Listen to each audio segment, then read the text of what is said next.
kaming mga pulis, kayong mga tanod, meron din kayong malaking responsibilidad para panatilihin ang kaayusan ng barangay. Hindi natin alam kung kailan mangyayari ang mga sakuna, aksidente o krimen. Kaya kailangan lagi tayong handa. Nangyaring krimen sa ating barangay, huwag natin tangkain, hulihin ang sospek. Tulad ng baril, kutsilyo, o kahit anumang bagay na maaaring ipanakit sa inyo. Sir! Oh, uy! Sir! Duran, Ba't nandito kayo? dinalo namin si Bubbles. Binigyan siya ng trabaho ni Eliane. Salamat nga pala. Wala yun. Kayo, sir, ba't kayo nandito sa barangay? Sinamahan namin si Aliana para turuan yung mga barangay tanod tungkol sa self-defense, sa first aid, saka sa disaster management. Yun, lahat yun. Tapos turuan din namin sila ng emergency response. Disaster relief ba? Pwede ba kami sumama dyan? Oo, sali kami dyan. Oo naman! Mabuti pa siguro, maghiwalay-walay tayo para lahat sila maturuan natin. Pero na, kayo magturo sa kanila ng self-defense. Maduran, kayo sa first aid. Cortez, kayo sa disaster management. Sige, sir. O sige, ako naman naalalayan ko sa Aliana. Sige, Sir. Oh, yung iba, sumama sa amin. Kami na bahala dito. Tara, sir, tayo. Dito. Sir, Sir, una na kami. Sir.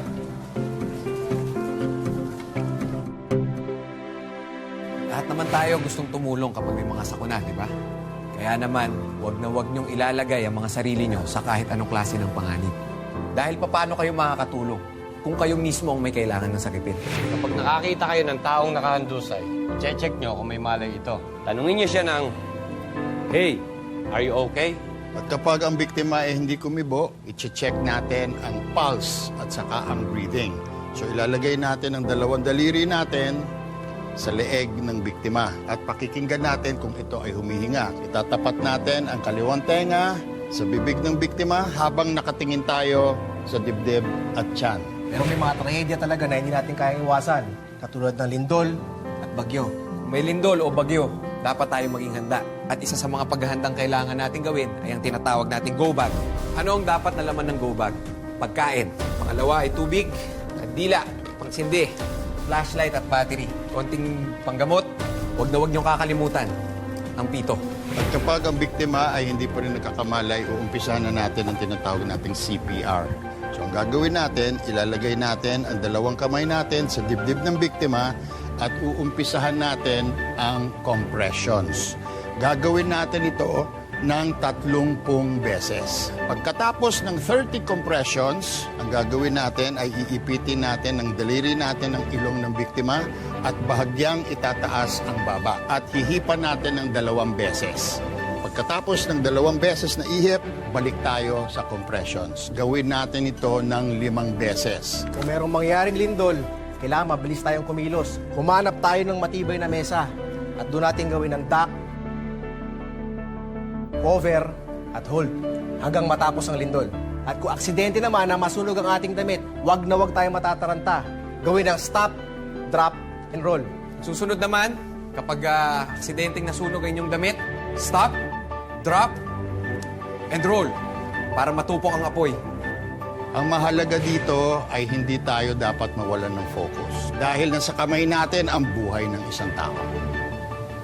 Nandito kami para turuan kayo ng self-defense. Pag nalagay sa panganib ang buhay ninyo, dapat lakasan nyo ang loob ninyo. Dahil pag may nakaharap na na batalim sa inyo, wala nang lugar ang takot.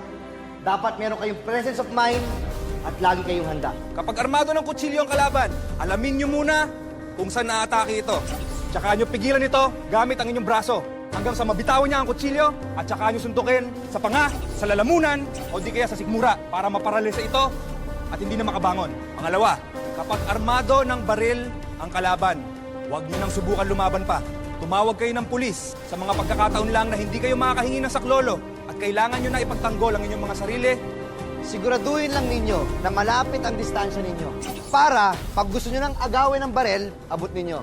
Ilihis ninyo ang katawan ninyo, palayo sa barel. At pag nasa posisyon na kayo na ganito, i-twist ninyo ang kamay niya hanggang sa mabitawan niya ang barel. Gamitin niyo lamang ang kaalaman na ito sa pagtatanggol sa inyong mga sarili at sa mga inosenteng tao.